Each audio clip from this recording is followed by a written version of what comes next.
আসসালামু আলাইকুম রহমতুল্লাহি ওয়া বারাকাতুহু। গোপালগঞ্জ মৎস্য ডিপ্লোমা ইনস্টিটিউট কর্তৃক বিদায় অনুষ্ঠান আয়োজিত আজকের অনুষ্ঠানের প্রধান অতিথি জনাব মোহাম্মদ আনিসুর রহমান, প্রিন্সিপাল গোপালগঞ্জ মৎস্য ডিপ্লোমা ইনস্টিটিউট, এবং মঞ্চে উপবিষ্ট আছেন আমার শ্রদ্ধাভাজন শিক্ষকবৃন্দ এবং বাংলাদেশের দূর দূরান্ত থেকে আগত জ্ঞান পিপাসিত আমার স্নেহের ভাই ও বোনেরা সকলকে জানাই অন্তরস্থল থেকে স্বাগত।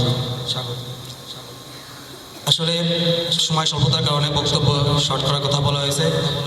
আমিও তেমন বক্তব্য দিতে জানি না, হুট করে বক্তব্য দেওয়ার কোনো প্রিপারেশনই ছিল না। যাই হোক, যেহেতু আমি এই প্রতিষ্ঠানের একজন প্রাক্তন স্টুডেন্ট এবং প্রথম ব্যাচের স্টুডেন্ট, সেই হিসেবে আমি দুটি কথা আপনাদের সামনে বলতে চাই। আসলে বিদায় বলতে আমরা যেটা বুঝি, আপনারা যেটা বোঝেন, আমি আসলে ওটা বুঝি না। আমি বিদায় বলতে বুঝি স্থানান্তর। আমরা শুরু থেকে আমরা মুসলমান ধর্মে যারা অনুসারী, আমরা সবাই জানি বা এটা বিশ্বাস করি সৃষ্টিকর্তা আমাদের সৃষ্টি করে প্রথমে রুহুর জগতে রেখেছিলেন। সেই রুহুর জগৎ থেকে কিন্তু আমাদেরকে স্থানান্তর করা হয়েছে, পৃথিবীতে পাঠানো হয়েছে। আবার আমরা কিন্তু এই জায়গাও চিরস্থায়ীভাবে থাকতে পারবো না। এই জায়গা থেকেও আমাদের স্থানান্তর হবে। অতএব বিদায়টা হচ্ছে এক জায়গা থেকে স্থানান্তর। আমাদেরও এই জায়গার থেকে স্থানান্তর হচ্ছে। কারোর জন্য ভালো কিছু বয়ে আনবে, কারোর জন্য খারাপ। সৃষ্টিকর্তা যার কপালে যেটা রাখছে সেটা অবশ্যই হবে। আমি যেই কথাটি বলতে চাই, আমাদের বাবা মা সবাইকেই এই জায়গায় যে কোনো একটি লক্ষ্য নিয়ে, যে কোনো একটি গোল নিয়ে কিন্তু এই জায়গায় পাঠাইছে। যে কোনো একটি স্বপ্ন বাস্তবায়ন করার জন্য কিন্তু আমাকে আপনাকে এই জায়গায় পাঠাইছিল। আমরা এটা শেষ করছি। যারা সবাই মাত্র শেষ করলেন বা পরবর্তীতে যারা শেষ করবেন, সবারই বাপ মা কিন্তু সবারই গার্জিয়ান একটা লক্ষ্য নিয়ে আমাকে আপনাকে এই প্রতিষ্ঠানে পাঠাইছিল। দীর্ঘ 4 বছর, অনেকের করোনাকালীন সময়ের কারণে অনেকের 5 বছর সময় লেগে গেছে। আমরা যে 5টা বছর বা 4টা বছর এই জায়গায় সময় অতিবাহিত করলাম, আমরা যে সময় বা শ্রম ব্যবহার এই জায়গায় অতিবাহিত করার পর আমরা কি ফিডব্যাক পেলাম, আমরা কি আসলে আমাদের লক্ষ্যে পৌঁছাইতে পারলাম? আমাদের বাবা মা বা আমাদের গার্জিয়ান যে লক্ষ্যে আমাদেরকে এই জায়গায় পাঠাইছিল, সেই লক্ষ্যকে আমরা এই জায়গা থেকে অর্জন করতে পারলাম? যদি আমরা সেই লক্ষ্য অর্জন করতে পেরে থাকি, তাহলেই আমাদের বিদায় কিন্তু আমাদের সাফল্য অর্জন করতে সাফল্য বয়ে আনবে। আর যদি আসলে আমাদের সেই গোল, আমাদের সেই লক্ষ্য যদি আসলে আমরা বাস্তবায়ন করতে না পারি, আমাদের সময়কে যদি আসলে সঠিকভাবে কাজে লাগাতে না পারি, সঠিক জায়গায় যদি আমাদের শ্রম যদি ব্যয় না করে থাকি, তাহলে কিন্তু আমাদের এই বিদায় কিন্তু আসলে সত্যিকারের আমাদের জীবন থেকে যে সময়টা বিদায় নিয়ে গেছে, সেই সময় কিন্তু আর আমাদের ফিরে আসবে না। এই জন্য আমরা কাগজ কলমে কিন্তু আমরা একটা সার্টিফিকেট পেয়েছি। 4টি বছর যে আপনি এই জায়গায় অতিবাহিত করলেন, সেই জন্য সরকার বলেন, আপনার প্রতিষ্ঠান বলেন, আপনাকে কিন্তু একটা সার্টিফিকেট দিছে। সেই সার্টিফিকেটের মূল্য কিন্তু সীমিত সময়ের জন্য। সেই সার্টিফিকেটের সময় কিন্তু একটা সময় শেষ হয়ে যাবে। যে সময় সরকারি চাকরির যে সময় নির্ধারিত করা আছে, সেই সময় কিন্তু আপনার চাকরির সেই সার্টিফিকেটের সময় কিন্তু শেষ হয়ে যাবে। কিন্তু আপনি আমাদের শিক্ষক মণ্ডলীর মাধ্যমে আমরা যে শিক্ষার সার্টিফিকেট পাইনি, সেই শিক্ষাটা হচ্ছে মনুষ্যত্ব শিক্ষা, সুশিক্ষা, সুনাগরিক। এই শিক্ষা যদি আপনি সঠিকভাবে নিয়ে থাকি, সঠিকভাবে অর্জন করে থাকি, তাহলে কিন্তু আপনার এই অঘোষিত যে সার্টিফিকেটটি, এই সার্টিফিকেটটি কিন্তু আজীবন আপনার মরার পরেও কাজে দেবে। এই জন্য আমার ভিতর, আপনার ভিতর, সকলের ভিতরে এই শিক্ষাটা কিন্তু অতীব জরুরি। আপনার কিন্তু এই কাগজে কলমের যে সার্টিফিকেট, এটা যতটুকু জরুরি, তার থেকে বেশি জরুরি হচ্ছে সুশিক্ষা, সুমানুষ হওয়া, ভালো মানুষ হয়ে মানুষের মতো মানুষ হওয়া। যদি মানুষের মতো মানুষ হতে পারে, এই যে গণ্ডিটা আপনি শেষ করতেছি, এর পরবর্তী যে গণ্ডিটা আছে, পরবর্তী যে জীবনটা আছে, পরবর্তী যে ধাপে আমরা যাব, সেটা কিন্তু ব্যাপক বড় সমাজ। আমাদের সমাজটা কিন্তু আমরা যে সমাজটা লেখাপড়া শেষ করলাম, এটা কিন্তু খুবই স্বল্প। কিন্তু এর পরবর্তীতে যে সমাজটা যাচ্ছি, সেই সমাজটা কিন্তু অনেক বড়। সেখানে কিন্তু অনেক ধাক্কা আসবে, অনেক তরাই উতরাই করতে হবে, অনেক মানুষের সাথে মিশতে হবে, অনেক মানুষের সাথে চলতে হবে। এই জন্য প্রতিটা ধাপে ধাপে কিন্তু আপনাকে হিসাব করে পা ফেলতে হবে, যে কারোর সাথে যেন আপনার কোনো রকম এমন কোনো ঘটনা না ঘটে, যাতে আপনার জীবনের এই যে অতিবাহিত সময়টা হয়েছে, এই সময়টা নিয়ে আপনাকে কোনো কথা তুলতে বলতে পারে যে এই ছেলেটা কোন প্রতিষ্ঠানে পড়ছে, কে তোমাকে পড়াইছে, তোমাকে কি কোনো মনুষ্যত্ব শিক্ষা দেয় নাই, এরকম কোনো আচার আচরণ যেন আমাদের কাছ থেকে কেউ না পায়। যাই হোক, আমি কথা শেষ করব। আরেকটি যে বিষয়টি যে কথাটি আসলে এই অনুষ্ঠানের সাথে সংশ্লিষ্ট না, তারপরে আমি বলতে চাই, কারণ আমার হয়তো বা এরকম সুযোগ আর নাও আসতে পারে। এই জন্য কথাটি বলতেছি। যারা এই জায়গা থেকে আসলে আমরা এখন বের হয়েছি বা বের হব, আমাদের কিন্তু সরকারের মূল উদ্দেশ্য কারিগরি শিক্ষা দেওয়ার মূল উদ্দেশ্যটা কিন্তু আমাদের চাকরির পিছনে দৌড়ানো না।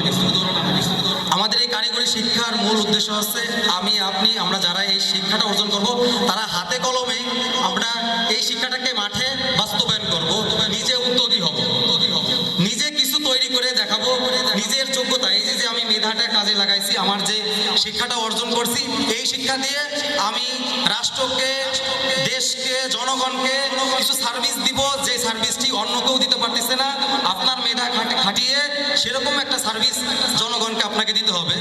তারপরে সবাই সেরকমটা পারবে না, কিন্তু সবার সেরকম মানসিকতা থাকা দরকার যে আমি চাকরির পিছনে দৌড়বো না, আমি নিজে উদ্যোগী হবো, আমি নিজে কিছু করবো, আমার এই শিক্ষাকে এমনভাবে বাস্তবায়ন করবো যে আমার এই শিক্ষার মাধ্যমে আরো 10 জন যেন আমার কাছে এসে চাকরি চায় বা আমার মাধ্যমে তাদের রুজি রোজগারের ব্যবস্থা হয়। এরকম মেন্টালিটি নিয়ে আমরা সামনে এগাবো। আর আমাদের প্রতিষ্ঠানের অবস্থা আসলে যেরকমটা হচ্ছে, আমি স্যারের দৃষ্টি আকর্ষণ করতেছি বিশেষভাবে। হয়তোবা এই যে একটা বিদায় অনুষ্ঠান হচ্ছে, সামনের যে ব্যাচের যে অবস্থা, আমরা মনে হয় না যে সামনে বিদায় অনুষ্ঠান এরকম করতে পারবো, কারণ আমাদের স্টুডেন্টই নাই।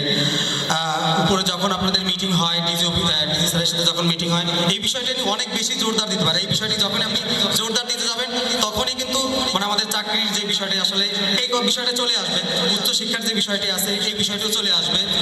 এই বিষয়টি নিয়ে, এই দুটি বিষয় নিয়ে খুব বেশি করে যদি কথা না বলেন, অতি সত্বর কিন্তু এই জায়গার যে আলোটা আছে, সেই আলো কিন্তু নিভে যাবে, একদমই নিভে যাবে। এখনই প্রায় নিবু অবস্থায় আছে প্রতিষ্ঠানটি, কিছুদিন পরে একবারে নিভে যাবে। এই জন্য এই আলো নিভে যাওয়ার আগে কিভাবে আলোকে আরো প্রজ্বলিত করা যায়, কিভাবে এই আলোকে আরো দ্বিগুণ বাড়ায় দেওয়া যায়, সেই চেষ্টা আপনি করবেন। আর সর্বশেষে আমি প্রিন্সিপাল স্যারের বিষয়ে একটি কথা বলে শেষ করতেছি। আমি যেহেতু এই প্রতিষ্ঠানের শুরু থেকেই আসি, শুরুর ব্যাস, আমি অনেক কিছু এই প্রতিষ্ঠানে ফেস করছি। আর সেকেন্ড ব্যাচেরও কয়েকজন আসছে, তারাও আমার সাথে ফেস করছে।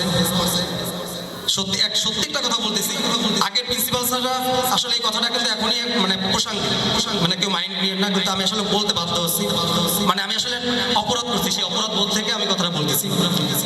আগের যে প্রিন্সিপাল স্যাররা আসছিলেন, আমি এটা যেহেতু ওপেনে বলতেছি, বিবাদ হবে না। প্রিন্সিপাল স্যাররা আসছিলেন, তাদেরকে এই মঞ্চে দ্বারা কিন্তু আমি অনেক প্রশংসা করছি, কিন্তু আসলে কিন্তু সত্যি বলতেছি, কথাগুলো কিন্তু অরিজিনালি মিথ্যা বলছে। এই মঞ্চে দ্বারা কিন্তু বলতে, এটা প্রিন্সিপাল স্যারের বিষয়ে কিন্তু আমি সুনাম করছি যে তিনি আমাদের মাথার তাজ, তিনি আমাদের প্রতিষ্ঠানের এই করছে সেই করছে, প্রতিটা কথা অরিজিনালি মিথ্যা বলছে। প্রিন্সিপালের জাস্ট খালি সান্ত্বনা দেওয়ার জন্য বা প্রিন্সিপালের ভালোবাসা পাওয়ার জন্য হয়তো আমাদের প্রতি কোনো করুণা দেখায়, সেই জন্য বলছে। কিন্তু আজকে যে কথাটা বলবো, খোদার কসম করে বলতেছি, এই কথাটা বলতেছি একদম আল্লাহর প্রতি বিশ্বাস রেখে এবং সত্যি কথা বলতেছি। আমি এই মাঠে চাষ দেওয়ার জন্য, মাঠে শুধু চাষ দেওয়ার জন্য, শিক্ষার্থীরা খেলাধুলা করতে পারে না, চাষ দিলে বালিটা মাটির সাথে মিশ্রণ হবে, ঘাস মিশ্রণ হবে, মাটি তৈরি হবে, শিক্ষার্থীরা খেলতে পারবে। আমি শুধু প্রিন্সিপাল স্যারদের, যে কজন প্রিন্সিপাল আসছে সব কজন প্রিন্সিপাল স্যারের শুধু পা ধরি নেই, এই চাষ দেওয়ার জন্য আরো ওরকম অনেক কাজ আছে যেগুলো আমি অবাক হয়েছি। আর আফসোস করতেছি যে প্রিন্সিপাল স্যার আসতে হয়তো 1 মাসও হয় নাই, 1 মাস আসার ভিতরে এই সমস্ত কাজ না বলতে না চাইতে এই সমস্ত কাজ করছে। তিনি তার নিজের দায়িত্ববোধ থেকে, তার ভিতরে আসলে মনুষ্যত্ববোধটা আছে, যে আমি এই জায়গায় আসছি শুধুমাত্র সরকারের বেতন পাওয়ার জন্য না, আমি এই জায়গায় শুধু আসছি আমার এই সময়টি অতিবাহিত করার জন্য। আগের যেই কয়েকজন প্রিন্সিপাল স্যার আসতো, তারা শুধুমাত্র এই জিনিসটাই মনে করছে যে আমার এই জায়গায় আসছে, আমি কোনোভাবে যেন আমার এই সময়কে অতিবাহিত করতে পারি, যে কোনোভাবে যেন আমি এই জায়গাতে পার পেয়ে যেতে পারি। আমার এই জায়গায় কোনো কিছু উন্নয়নের দরকার নাই, শিক্ষার্থীদের মান উন্নয়নের কোনো কিছু দরকার নাই, প্রতিষ্ঠানে মান উন্নয়নের দরকার নাই, তারা শুধুমাত্র সময়টা অতিবাহিত করতে চাইছে। সেরকম ভাবে ভিতরে জ্বালানি কাঠের জন্য, আমরা লাকড়ি চুলায় রান্না করার জন্য স্যারের কাছে এরকম হাতে পায়ে বারবার ধাপে ধাপে গেছি। সেকেন্ড ব্যাচের যারা আছে তারা আমার সাথে অনেকবার গেছে, সবাই জানে বিষয় সাক্ষী। কিন্তু এই সমস্ত বিষয়গুলো আমরা চেয়েও পাইনি, আমাদেরকে বারবার বলা হয়েছে বাজেট নাই, এই সমস্ত কথা বলে আমাকে দূর করে তাড়িয়ে দিয়েছে। আমাকে দেখা যাচ্ছে এক প্রিন্সিপাল গেলে আরেক প্রিন্সিপাল স্যারের কাছে আমার নামে বদনাম বলে গেছে যে এই ছেলেটা চরম বাজে, এর ব্যবহার চরম খারাপ, এর কাছে ধারে কাছে যাওয়া যাবে না, এই সমস্ত কথা বলে গেছে। আমি বারবার চাইতাম বলে। যাই হোক, এই সমস্ত বিষয়গুলো প্রিন্সিপাল স্যার আশা মাত্র না, দায়িত্ববোধ জায়গা থেকে করেছে। এজন্য স্যারের জন্য অন্তরের অন্তর থেকে আমি সাধুবাদ জানাই এবং স্যারের জন্য আসলে সত্যিকারে মানে সৃষ্টিকর্তার কাছে দোয়া করি, স্যার যে জায়গায় যায় সেই জায়গায় যেন এরকম উনি যেন ওনার এই আলোটা ছড়াই দিতে পারে। আর আমি দোয়া করি স্যারের কাছে, বিশেষ করে হাত জোর করে আমি দোয়া মানে অনুরোধ করবো, স্যার আপনি শুনতে পারতেছি যে আপনি হয়তো বা চলে যাবেন খুব তাড়াতাড়ি, আপনার হয়তো পদোন্নতি হয়ে যাবে। আমি চাই আপনি আরেকটু মানে যতটুকু করেছেন আরেকটু সাজিয়ে দিয়ে প্রতিষ্ঠানটায় যেন আর কারো যেন হাত দেওয়া না লাগে, সংস্কার বলে যেন আর কারো হাত না দেওয়া লাগে। আপনি ততটুকু কাজ এই প্রতিষ্ঠানের জন্য করে যাবেন যেন আর কোন প্রিন্সিপাল স্যারের কাছে যে যেন আমাদের শিক্ষার্থীদের যেন পা ধরতে যাওয়া না লাগে, এরকম কোনো কাজ আপনি রেখে যাবেন না, আপনার কাছে বিশেষভাবে এটি অনুরোধ থাকলো। এবং এই বলে আমি আমার সংক্ষিপ্ত বক্তব্য শেষ করতেছি। সকলের উত্তরোত্তর দোয়া কামনা করে আমি আমার বক্তব্য এখানে শেষ করতেছি। সবাই ভালো থাকবেন। খুদা হাফেজ। আসসালামু আলাইকুম।